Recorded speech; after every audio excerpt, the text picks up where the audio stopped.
Tunapozungumzia IQ ni akili, uwezo, akili ile ambayo unaipata darasani, akili ambayo unafundishwa darasani, imejikita katika numbers, uwezo wako.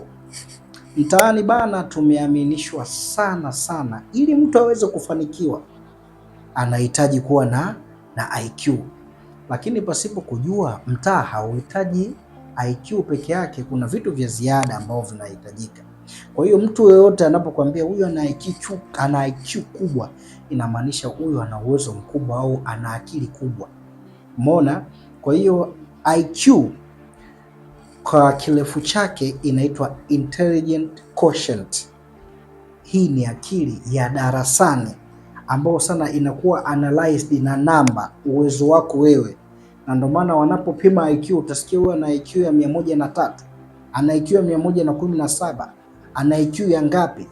Kwa hiyo ndiyo maana halisi ya IQ, yani ni zile akili ambazo unazipata darasani unapofundishwa kusoma, kuandika, kuhesabu, unapofundishwa kutambua hiki ni kitu fulani, hiki ni kitu fulani, hiki hupaswi kufanya hivyo, unapochambua historia, kwa sababu wote tumezaliwa tulikuta historia.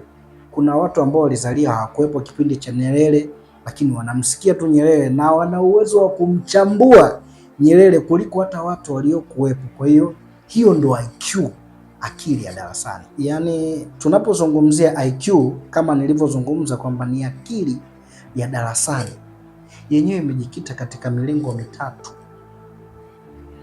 Moja ni analytical skills, yani kuanalyze mambo, kama nilivyozungumza historia, mtu ananarrate historia, mtu anazungumza masuala ya kiroho, yani anazungumza kiasi kwamba audience au watu wanaomsikiliza wana uwezo wa kumwelewa nini ambacho anakideliver, wakauliza maswali na akawajibu.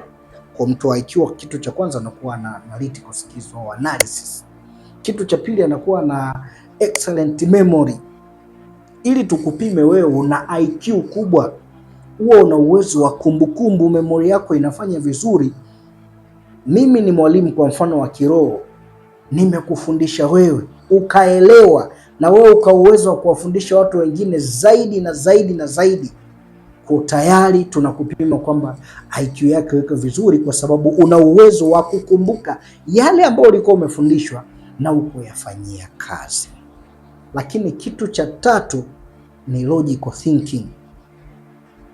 Ili watu waweze kukupima kwamba wewe IQ yako ni kubwa, lazima uweze kuwa na logical thinking, yani unafikiria sana, na vitu ambavyo unavyovifikiria ukija kuvipresent mbele za watu, kila mmoja anasema nafikiri hiki kina make sense. Kumbuka kufollow, kusubscribe, kulike na kushare. Hii ni Come TV Tanzania. Karibu tuongee.